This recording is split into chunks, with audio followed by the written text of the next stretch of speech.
Why did you ask her if she was willing to do a gangbang? She sounded eager. She sounded like she wanted to learn, and I made a mistake. I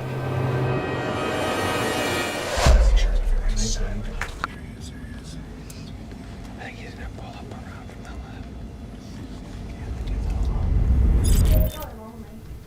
Close the door too, it's really cold.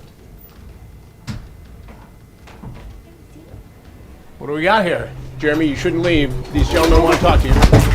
Put your hands behind your back. Put your Please! Get down on the ground! Down on the ground! Why did you think it was okay to leave your teenage girl home alone to come here and meet another teenage girl, Jeremy?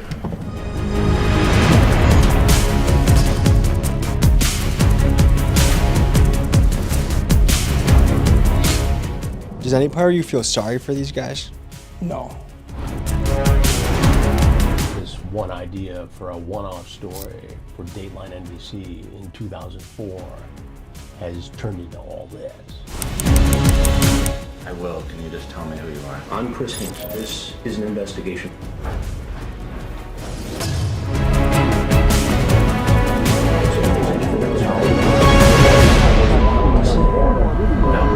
In this episode, we trudge into the dark corners of crime, perverts, and Preds who prey on kids. We team up with Chris Hansen, a man who has spent the last 2 decades as the premier Pred catcher on the planet. Together, we team up in a sting operation to catch these.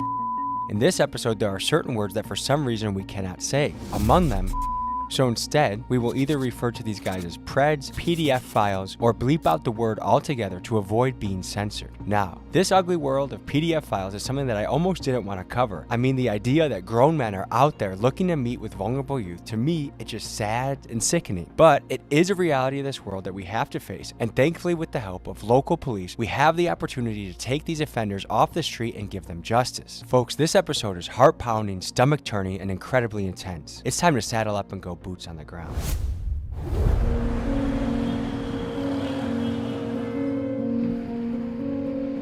Today we're diving into the dark world of and we're doing it with one of the best in the business, Mr. Chris Hansen. We're just down the road from a sting operation where they're luring guys in and then promptly arresting them. To me, I'm really fascinated to get to the bottom of why this is happening. So let's try and learn something together. Buckle up, folks. We're in for one today. Just as we arrived in Michigan and we're gonna set out to the Sting House, we got word from Chris's team that an offender was on his way to get busted and for us to lay low until they booked him. What happened next is one of the most powerful moments of Chris's career. No, there's no one home. You can close the door, it's cold outside.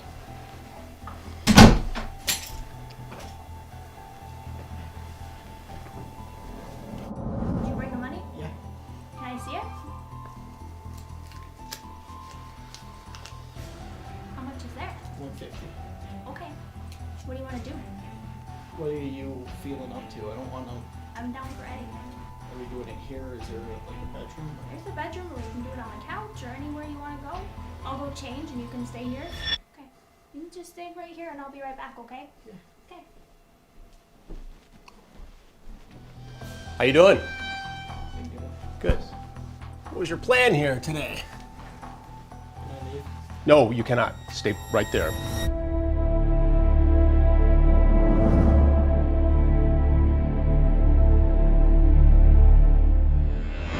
From the law enforcement angle, what have you seen in this world? Seems over the last 10 years, it's gotten worse, in my opinion. Just based off the interviews I've done over the years with children, child forensic interviews over the child abuse type stuff, sexual abuse. How common are these people out in the world, these predators? To be quite honest, I think it's a very scary thought. I think they're very common. I think parents should be well aware of the stuff that happens on the internet.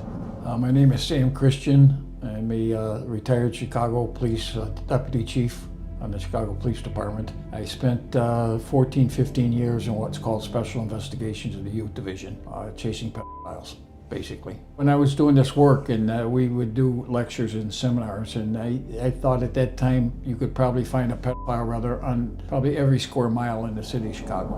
Well, you know, I kind of fell into working with, so I fell into forensics, and have been helping lock the sons of bitches up for 30 years. I don't know, you know, how many people are versus how many billions of people we have. You know, no one's ever clear with that because we're only basing it on those that were convicted. We know that there's no place we could go in this country where it isn't happening. I mean, we're in the UP of Michigan, and right now we could be talking to someone down in Texas that could potentially be up here within a couple days to try to, potentially take your child. So it's not just in your backyard anymore.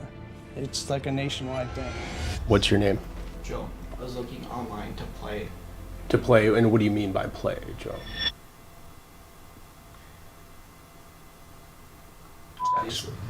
You talked to somebody online and on the phone, and you were pretty graphic. How many times had you met women online before for sex? 2 or 3. 2 or 3. And what do you do for a living now, Joe? I am a grocery manager. Here in town? Marquette. In Marquette.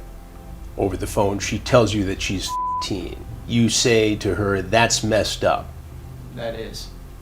But yet you continued to talk about having sex with her. It almost seems as though that age excited you. You asked if she would do a gangbang. Why did you ask her if she was willing to do a gangbang? She sounded eager. She sounded like she wanted to learn, and I made a mistake. I have a addiction. I will admit that I have a porn addiction. I got addicted to porn when I was probably 11, 12 years old. Did you bring condoms? I did not. I might have one. Right.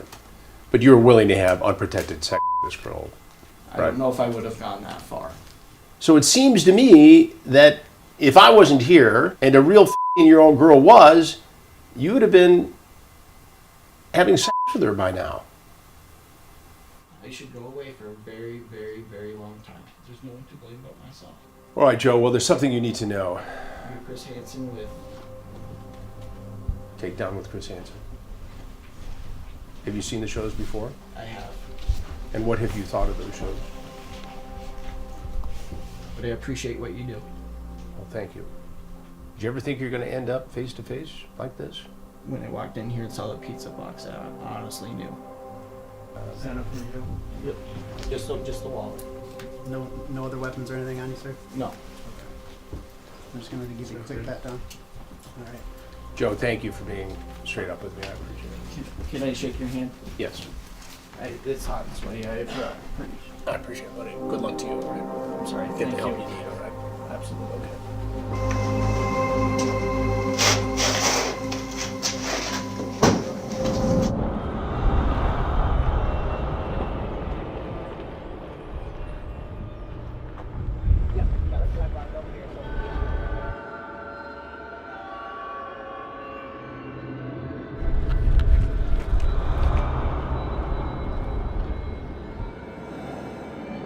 It sounds messed up to say, but I couldn't help but feel bad for some of these guys. I mean, I know that if they followed through with what they were going to do, that they very well would damage a kid for life. But still, watching them throw their life down the drain in real time just made me feel sad for them. And due to the pathetic nature of what they were setting out to do, my guess is these guys live very miserable lives. Does any part of you feel sorry for these guys? No. These guys are doing irreparable, lifelong damage to kids. I felt like just looking at them, I feel repulsed, I feel ick, I feel like, and just feel good. Like hearing that door shut behind, like I had like a word in my head, just justice. Let's head to the Sting House. So what's going through your head when you bust a guy like that? It's sad to see that we have this in the community, but it's good to see something come out of it to get these people off the streets. The maximum for the punishment is 20 years to life. Easily at least serve a couple years. Hopefully we have a successful rest of our day.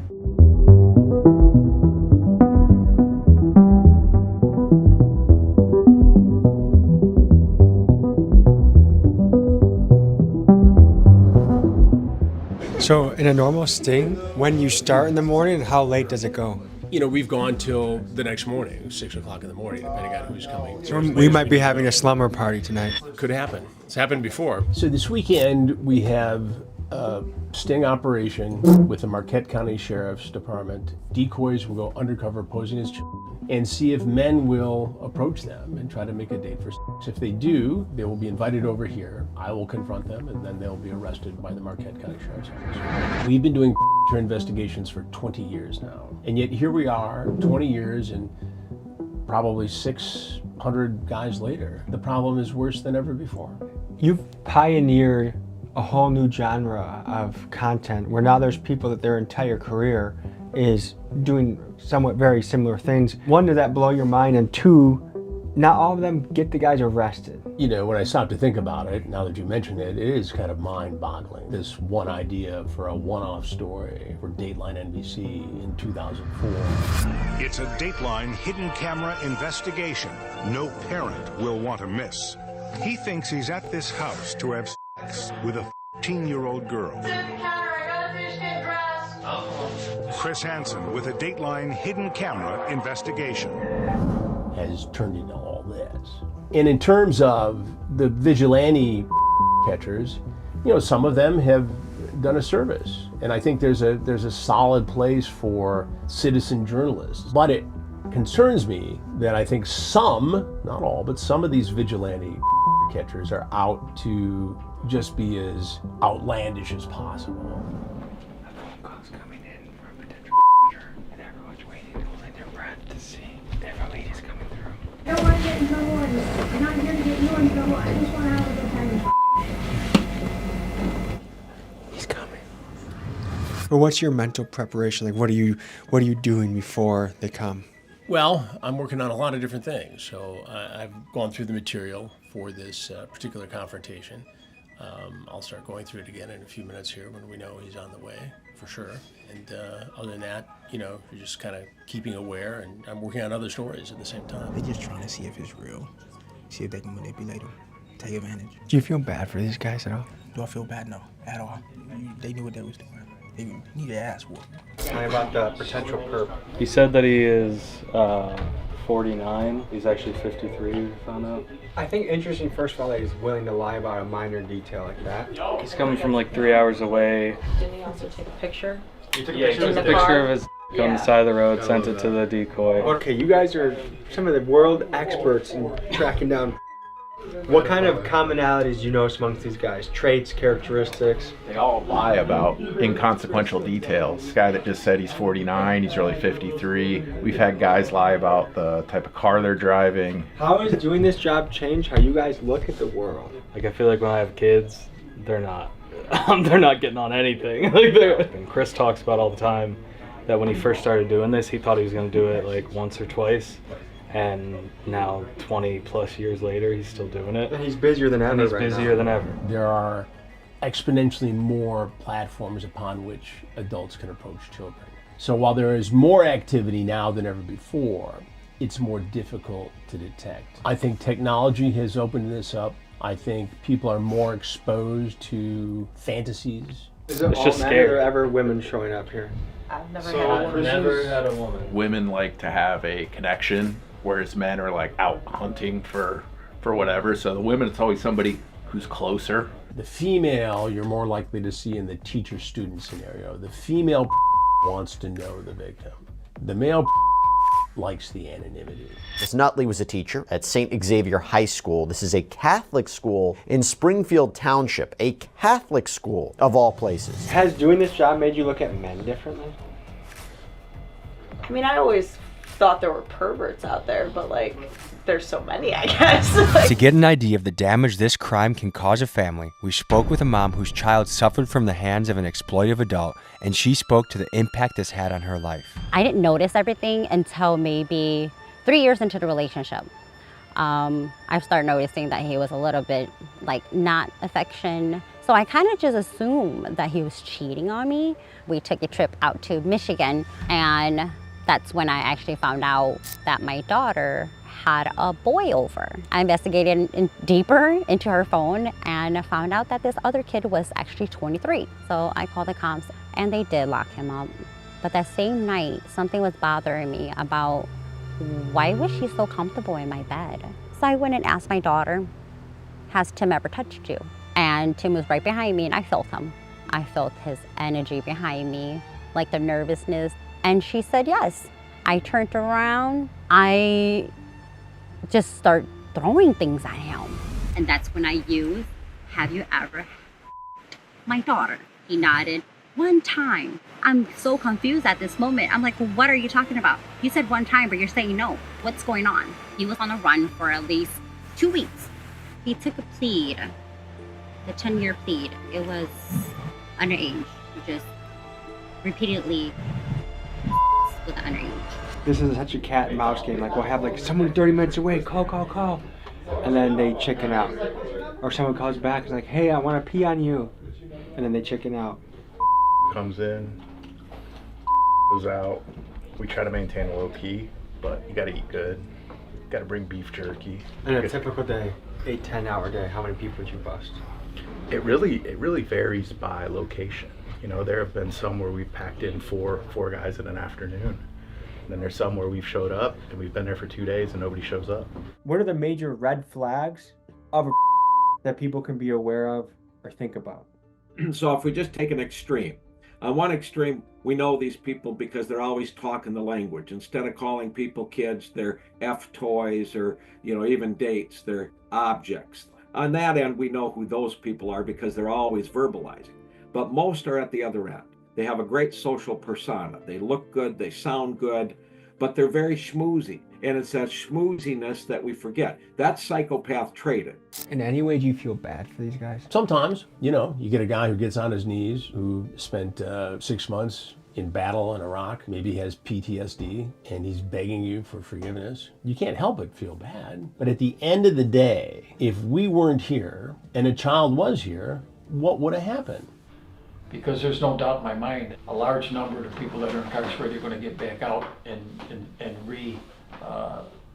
restart again. Hi. I'm sorry I missed your call. Yeah, I'm like 30 minutes away. I was just making sure you're gonna be still up and shit. Yeah, I'm still up. I'm waiting. Alright. So, what do you just want to text me the address when I call you back, or what do you want to do? Yeah. Just let me know when you're in Ishpeming and I'll text you the address. Alright. Okay.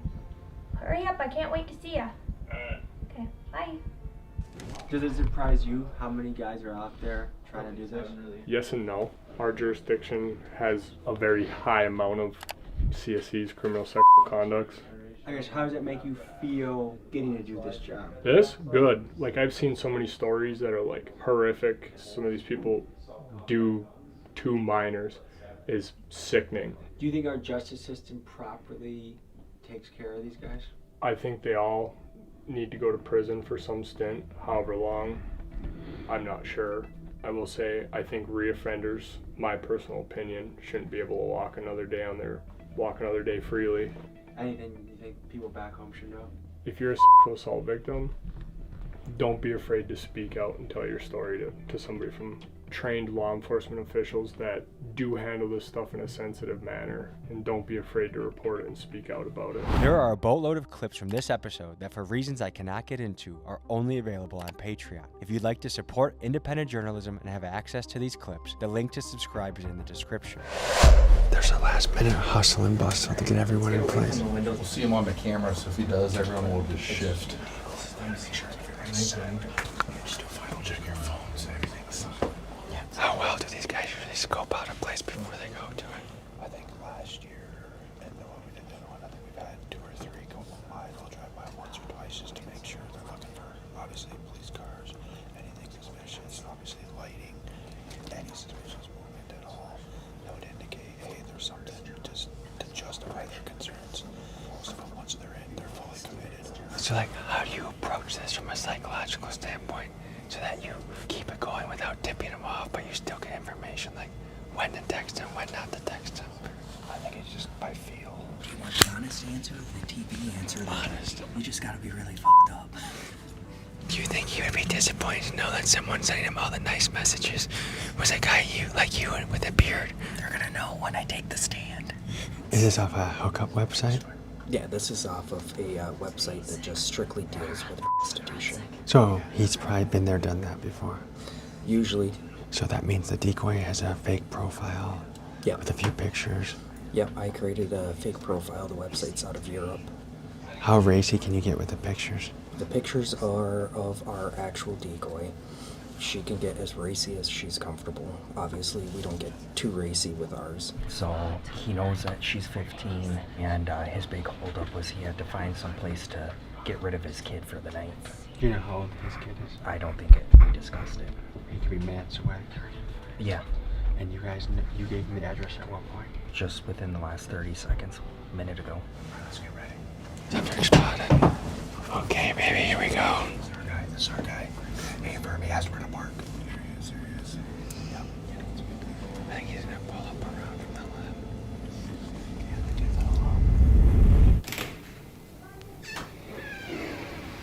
It's cold outside. You can close the door too, it's really cold. You want me to go grab them white clothes or whatever? Oh, that's okay. You can just hang out. You can have a seat.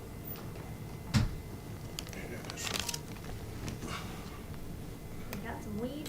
Yeah. How was the drive? Fucking shitty, man. I got behind some guy that was going like 20 miles an hour and shit. I was wondering what was taking you so long. Yeah. You got the condoms too? Yeah. You want that? You want to do that? Sure. Well, I'm gonna run upstairs and grab my bong really fast and I'll be right back, okay? Alright. Okay. What do we got here? Oh, man. How you doing? Good. What'd y'all bring? There's some weed. Some weed? Yeah. What's your name? Jeremy. Jeremy? And Jeremy, where are you from? From Michigan. What part of Michigan? Iron Mountain. Iron Mountain. What brought you here tonight? She said she wanted to smoke. She wanted to smoke. And who is she? I have no idea. You have no idea? No, I just met her online. You just met her online. And what was your plan here for tonight, Jeremy? Just smoke. Smoke? Yeah. Sex? I mean, she said she... She said she would have sex with you. That's what she said. That's what she said. And how old is she?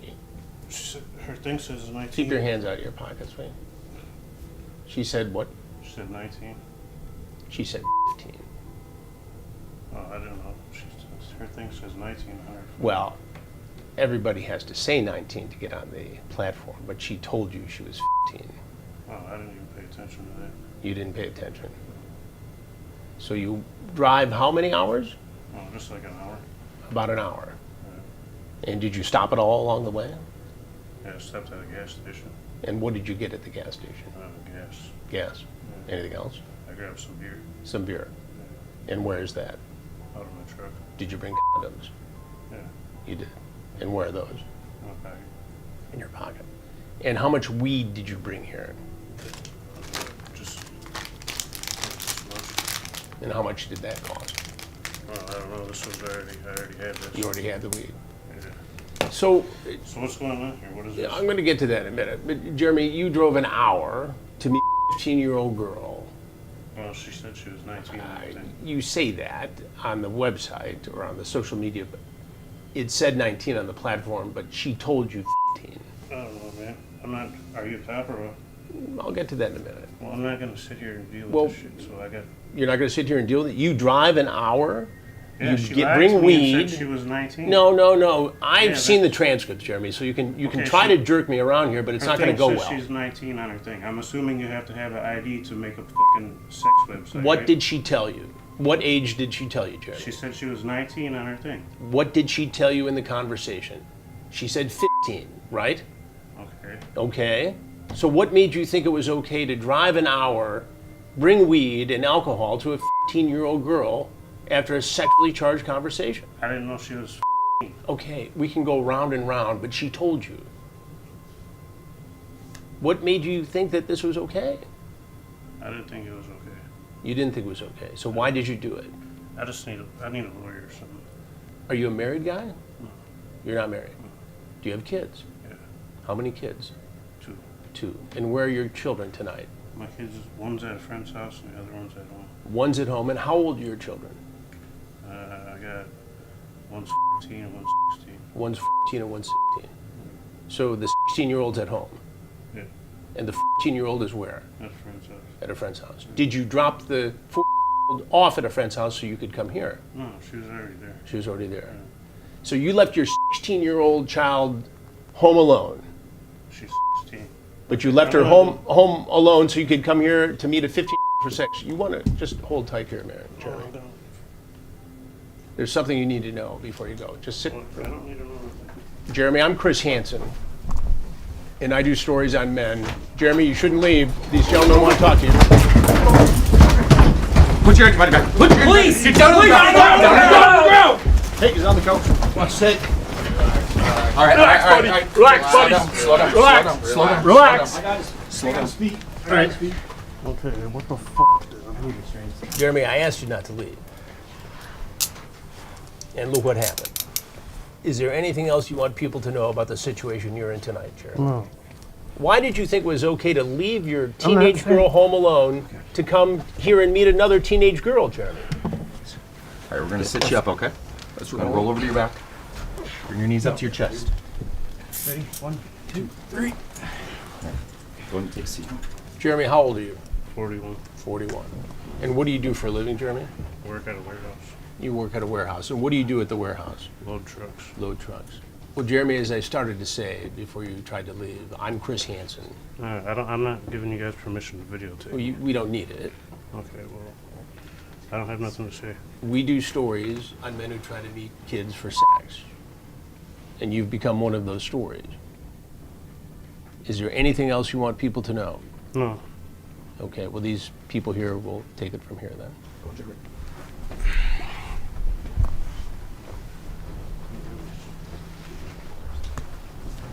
Chris, you just completed 2 days, a lot of bus. What's going through your mind right now? Tommy, the fact that a guy would leave his own children behind, a 14 and 16, to drive an hour to meet a 15, allegedly for sex, You're taking this bring weed, alcohol, it never ceases to stun me. The anticipation, right when he started walking up to the house, my heart was thumping. Yeah, mine too. Still does. It's an amazing thing. I mean, I've seen it so many times through the television, seen how it goes, but then to be here in the moment, it's like a rodeo when you're out there. You don't know what's going to happen. And typically, we have the element of surprise. I mean, sometimes these guys are suspicious. Sometimes they'll say, you're Chris Hansen, before I can say I'm Chris Hansen. He obviously felt pretty comfortable when he saw the undercover deputy posing as the 15-year-old girl. He thought that this was going to go to plan. And when she excused herself, it was time for me to come in and ask my questions. I'm sure every guy comes in and tries to deny to some level. Sure. Is it airtight? Like, is there any way this guy can't say, I didn't know she was 15? The way the sheriff's detectives and deputies work, they have a clear record of informing the alleged that this person they're coming to visit is 15. Is playing dumb the most common defense mechanism? It's playing dumb. I didn't see the age. They try to convince the detectives that because you have to be 19 to get on that platform, that they assume that they were 19, even though people get on these platforms at a younger age. Do you think he knew he was an animal in a trap by the time you sat down with him? I think he knew he was in trouble. I don't think he knew who I was. And so he's wondering, am I the mad dad? Am I the police? Or am I someone else? To see what you've been doing the last many years, busting guys like this, getting them off the street, America's rooting for you, man. I appreciate it, Tommy. I appreciate So, it very much. well, thank you. Thanks, man. Thanks for being with us. Thank you. All right, folks. Well, that's what it's like inside of Operation, busting and putting them to justice. We'll see you guys next week. What you have just seen is the tip of the iceberg when it comes to what True Blue has to offer. They have countless documentaries with Chris Hansen, many more episodes of pedo catching, and a series called Cops Under Fire, which is the wildest cop show I have ever seen. If you would like to see more of this for only $4.99 a month, you can subscribe to True Blue. The link to do that is in the description.